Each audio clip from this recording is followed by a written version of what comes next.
This is the story of Amara, a courageous young woman who defied a king's proposal, risking her family, her freedom, and her life. Here's how it happened.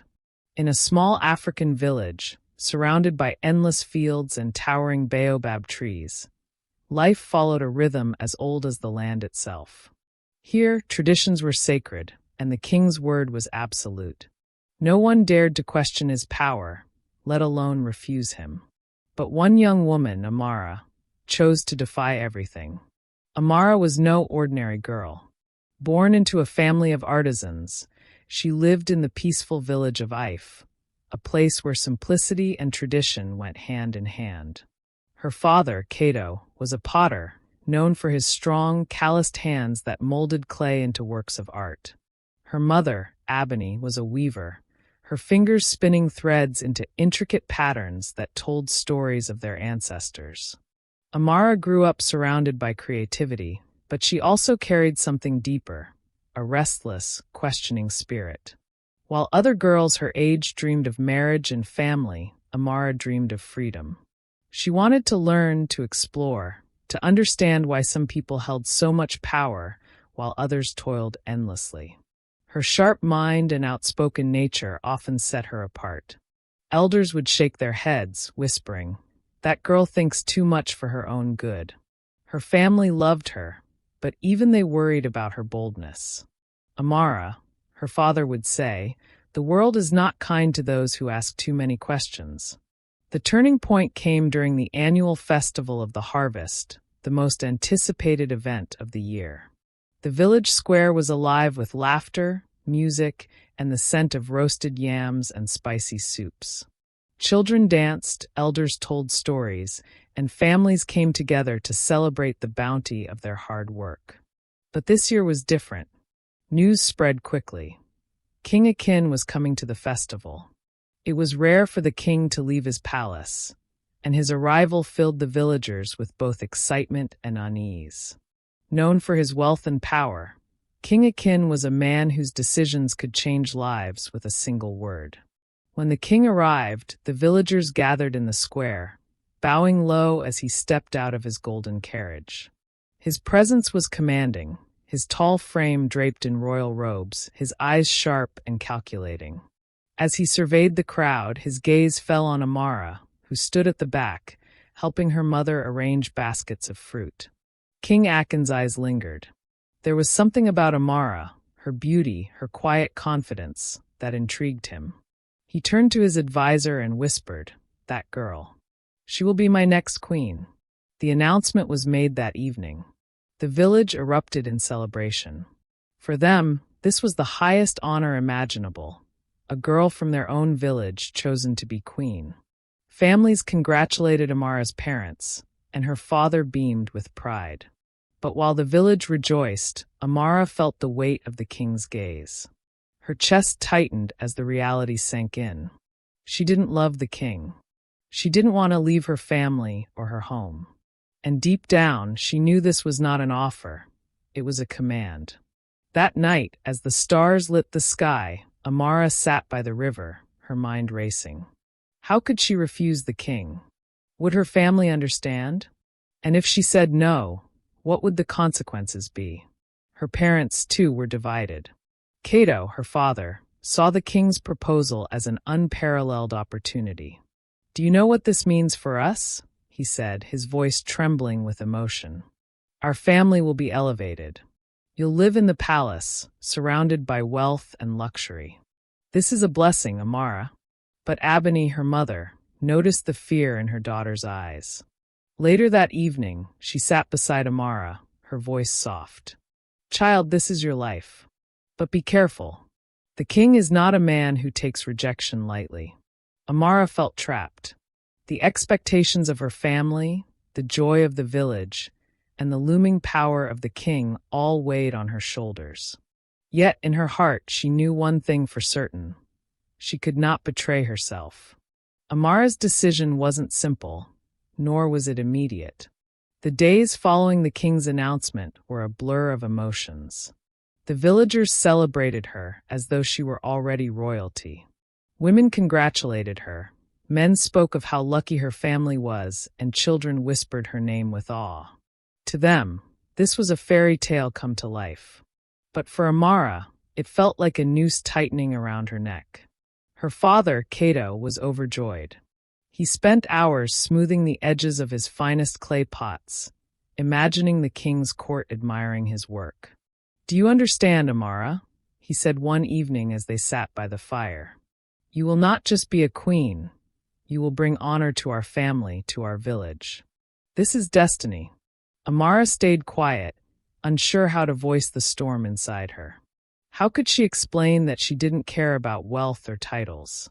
That the thought of living in a palace, surrounded by walls that kept her away from the life she loved, filled her with dread? Her mother, Abony, noticed the tension. One night, as Cato slept, she found Amara sitting outside, staring at the stars. "Child," she said, her voice soft, "what troubles you?" Amara hesitated before speaking. "I cannot marry him, mother. My heart refuses." Abony sighed, brushing a stray lock of hair from Amara's face. "The heart is a stubborn thing," she said. "But you must understand, the king's pride is fragile. If you refuse him, he may punish not just you but all of us." Amara nodded, tears stinging her eyes. "But if I say yes, I will lose everything that makes me who I am. How can I live with that?" The next day, she confided in her best friend, Nia. Nia listened carefully, her face a mixture of concern and admiration. "You are the bravest person I know," she said. "But Amara, this is the king. Refusing him isn't just bold, it's dangerous. What will happen to your family? To the village?" Amara shook her head. "I don't know. But should I live my life in fear of what might happen? If I say yes, I'll be safe, but I'll be miserable. If I say no, I might lose everything, but at least I'll be free." That evening, Amara made her decision. She would speak to the king herself. Perhaps, if she explained her feelings, he would understand. The palace was more intimidating than she had imagined. Its towering walls loomed over her as guards led her through grand halls adorned with golden tapestries and marble floors. Every step echoed, amplifying her fear. When she entered the throne room, King Akin sat at the center, his expression unreadable. "Amara," he said, his voice smooth, "you requested an audience with me. Speak." Amara's heart pounded, but she stood tall. "Your Majesty," she began, "I am deeply honored by your proposal. But I must be truthful. My heart does not desire this union." The king's expression hardened. "Do you know what you are saying?" he asked, his voice dangerously low. "You are refusing not just me but the crown itself. Do you think you are above my offer?" Amara met his gaze, her voice steady despite the fear clawing at her chest. "No, your Majesty. But I cannot marry someone I do not love. My heart would not be true, and that would be a dishonor to you and to myself." For a moment, the room was silent. Then the king's voice thundered, echoing off the walls. "Very well. You have made your choice. But choices have consequences." The consequences were swift and merciless. Within days, the king ordered Amara's family to be evicted from their home. Soldiers arrived to seize their land, their livestock, and even Cato's prized pottery. The villagers, once proud of Amara, now looked at her with a mix of fear and resentment. "She's brought this upon us," they whispered. "Why couldn't she just obey? Now the king will punish us all." Cato was heartbroken.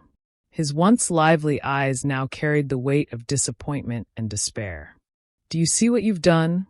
he said one evening, his voice trembling with anger. "We've lost everything because of your stubbornness." Amara felt the full weight of his words, but her resolve didn't waver. She spent nights crying in solitude, torn between guilt and a fierce determination not to regret her choice. Abony, though heartbroken, stood by her daughter. "You followed your heart," she said quietly. "And that kind of courage is rare, even if it comes with a heavy price." Meanwhile, the village descended into tension and fear. The king's wrath hung over them like a storm cloud. But in the midst of this darkness, something unexpected began to happen. Inspired by Amara's defiance, the villagers started to question the king's authority. Kofi, the wise elder, became a quiet but powerful voice of resistance. Gathering young villagers under the ancient baobab tree, he told stories of ancestors who had stood up to oppressive rulers. "Power is not absolute," he said. "Even kings must answer to the people." Amara, though ostracized by many, found herself at the center of a growing movement. People began to see her not as a troublemaker, but as a symbol of courage. Whispered conversations turned into bold ideas. What if they stood together? What if they demanded justice? The turning point came during a village council meeting. The king arrived in full regalia, expecting the usual submission. Instead, he was met with resistance. Led by Kofi and Amara, the villagers stood united, their voices strong and unwavering. "Your Majesty," Kofi said, his voice carrying across the square, "a true king rules with the trust and respect of his people. Your power means nothing if it is built on fear." The king's eyes narrowed, but he couldn't ignore the strength of the crowd. For the first time, he saw that his authority wasn't as absolute as he believed. His grip on power was slipping, and he knew it. Reluctantly, King Akin made a decision that shocked everyone. He agreed to return Amara's family home and promised to rule with greater fairness. Though his pride remained wounded, he began to see that respect was more valuable than fear. The events that followed Amara's defiance marked a turning point, not just for her family but for the entire village. The king's decision to return their home was a victory hard-earned, but it was more than just the restoration of land and possessions. It symbolized the power of a united community standing against tyranny. The villagers, once divided and fearful, began to see the strength in their collective voice. For Amara, life returned to a new kind of normal. She chose to stay in the village, where she continued to help her parents with their crafts and guided others with the wisdom she had gained. Amara's story became a tale told by elders under the baobab tree, a reminder that courage often comes at great cost but can inspire change in even the most stubborn hearts. King Akin, though humbled, began to rule with greater fairness. He sought advice from Kofi and others in the village, understanding that respect from his people could strengthen his leadership more than fear ever could. Though he never openly admitted it, Amara's defiance left a lasting impression on him. Amara's name became legend, not just as the girl who refused the king, but as a beacon of hope and integrity. Generations later, her story still echoed in the village, teaching young hearts that even the smallest act of bravery can ripple through time and change the course of history. If the story inspired you, share your thoughts in the comments below. Don't forget to like, share, and subscribe to our channel for more incredible tales. See you in the next one.